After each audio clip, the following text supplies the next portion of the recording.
yari connection inyereka ko shobora kumufasha wewe mu vyakeneye mu buryo bw'umubiri wiwe hama nanje amfashe mu buryo financièrement mugaje yewe narifise vraiment uko shobora kubaho uko shobora kuronka amakara uko shobora kugira iki mugasanga iyo bitaba bikunda nariko hava nsanga navyemeye cyane avuga ati mbe uwo vyoshikira adafise ayo mikoro byoca bigenda gute byoca vyemera.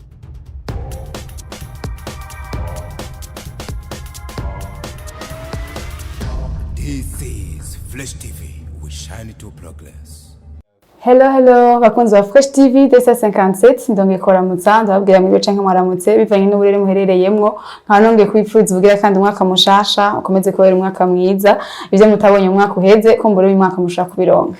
Rero dusumutumye mushasha maze ko twamatuza bazanira abatume benshi batandukanye mu biganiro bitandukanye tumusha giganiro cacu c'est possible canke birashoboka uyu munsi dufise umwigeme agomba tubwiye peut-être ivyashobotse atari yibaza ko bishikumbure bidashobora kudashoboka ariko imbere ko tubwiye ivyo bintu kwanza twidondore turabaye kazi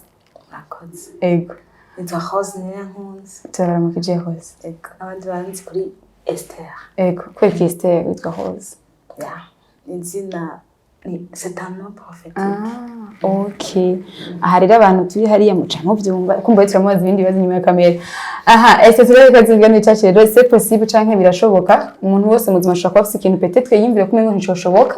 mugabo yamaze gutangura agasanga kirashobotse. Ese habe tumaze kumumva mu biganiro bitandukanye canke twamenye no kutundi twafish peut-être abahora bataramenye we ese aho ari we ariko tugiye kumenya ari we n'ivyo bintu byamushoboke yiyumvira kumengo ntivyoshoboka. Murakoze cyane. Birashoboka. Ego jewe nahora niyumvira mbega birashoboka yuko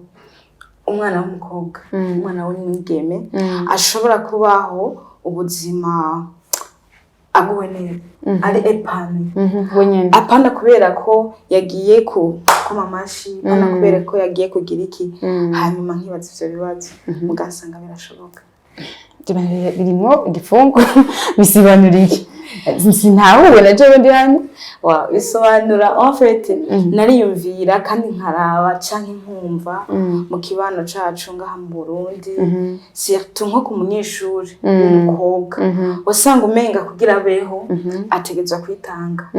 hanyuma je nkumva umenga kwitanga je ku kazi nyine akore canke donc kwitanga wiwe umubiri kugira ngo ashobore kurondeza hirya no hino soit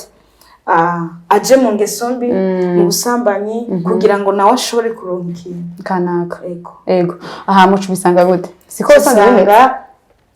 birashoboka ko ashobora kuba ubuzima ari epani kandi atagiye mu izo ngeso bivuye kuki bivuye ku gukura amaboko mu mpunzi.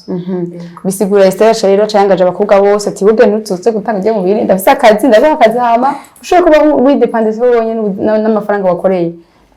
kuko twebwe tumaze kubibona je ndabibonye naragerageje kubipataje abandi twasanze twokora iki ifoko tuje hamwe kwanza tukiyumvira twokora iki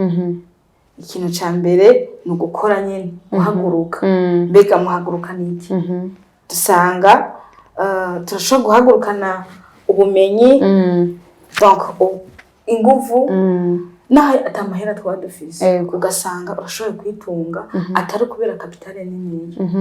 Ego ese ko kiwimba ico cimbe byakujemo gute canke ababane naho havuye ubaronka gutega ngo mushoboye gutangwa na muri ico cimbire cawe? Ico cimviro nancimviriye kubera ko je nkiri cyane wari uravye nari ndavye ubuzima umunyeshuri abayemo umukobwa kandi nanje biranshikira avuga ati mbega ibi bintu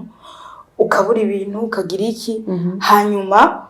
zarigeze kunshikira ndonka connection itariyo yari connection inyereka ko shobora kumufasha wewe mu vyakeneye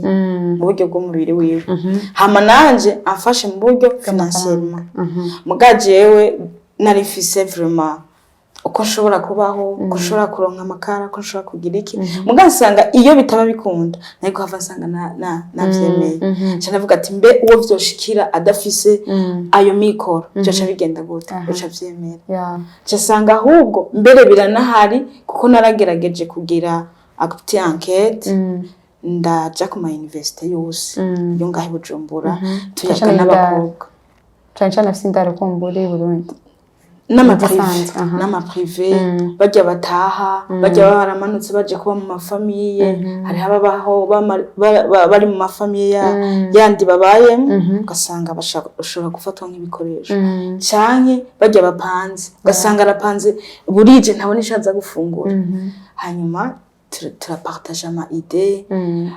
natora babiri kuri université turahurira hamwe turavugana dusanga ahubwo birashoboka turibaza kubera iki abandi banyeshuri bagiye kwiga hanze bashobora kwiga amemeta bafise icyo bakora cyo turavuga ati natwe mu Burundi birashoboka yego gushika no munsi mwamungana gute mu bamukorera he association mwayise gute twebwe turi au nombre de 15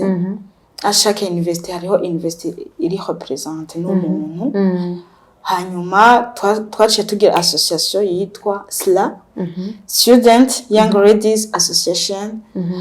dukorera muri Rohero yego Rohero yego dukorera gushika n'amasare mugambi kumbe mwamaze gukora peut-être twovuga ko utandukanye n'imbere y'umutaraje muri association canke ikintu muravye ubuzima mwayeho no munsi muri izo kandi canke n'abandi mushaka kuba muri mufise ku ruhande peut-être batenje muri association mukaba itandukanye twimunda muravye ataje muri association dayimeze uku ariko no munsi ntaco za kumuha canke iki mubaha ibintu bakora canke ivy'imbiro kandi hari inyigisho kumbura mugira mugana n'abandi batoye banyu twebwe tugitangura ntitwabona ko dukeneye amafaranga gusa twari dukeneye no guhindura mentalite ku buryo umukobwa amenya ati jiwe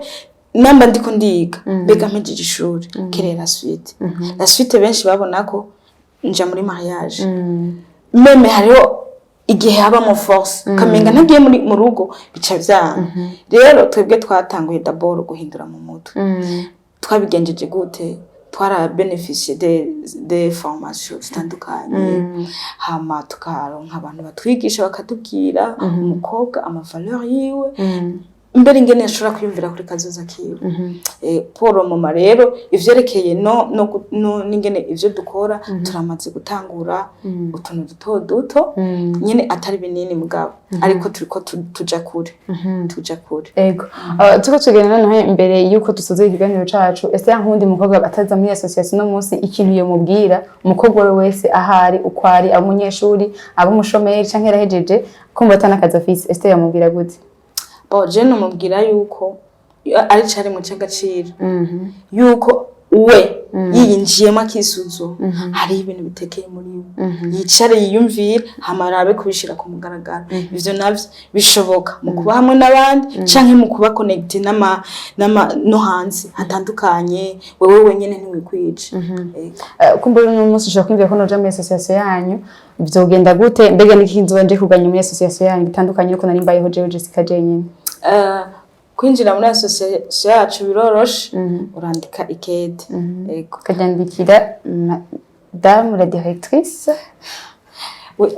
turajyandika kuri représentante légale hanyuma kwinjira biraguha avantage nini ya cyane kuko d'abord namba wewe warusanze uriho ufise ubuzima bwiza urabusangira n'abandi kwanza twebwe twagiye hamwe nk'abantu bumva leadership muri bo wewe uri hajya hari ico ushoboye kumbe ntabo suburyo ubuze siki uvyicaranye hari muri salon iwanyu uje habona rero bifasha abandi niwaza naho batabibazo nk'ivyo ufise bizogufasha gutuma ubundi abaho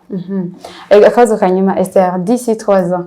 abona hehe association nk'umu visionnaire wayo ayibona mu gice pikiye d'ici 3 ans je mbona ko hariho abantu benshi b'abanyeshuri kandi b'abakobwa canke meme n'abasohotse b'abashomeri bazoba bamaze gushira mu ngiro imigambi biciye muri association yacu twabafashije twabahaye ingurane kandi hari bamwe bazotabagwa ku bwacu murakoze cyane Mr. Katubashimye ko namwashije kwitaba ikiganiro cacu kumbe hari n'umukobwa ashaka kudukurikirana agize icyo yakira muri nyuma y'iki kiganiro cacu murakoze nawe Jitina mwakunzi wa Fresh TV turashimye ibyo mudahengeshanya kudukurikirana ibiganiro byacu bitandukanye abakobwa ho muri henshi hatandukanye nizera ko mwumvise zino mpanuro canke ushaka kwinjira muri association ushaka kumurondera canke kandondera ngo ndaguhe contact ziyo noneho vyorohe nawe ushobore ico umugambi witejeje imbere rero tuza kuzamira like share na subscribe mushobore kwandanya mukurikirana ibiganiro byacu ku bwinshi bye bye merci.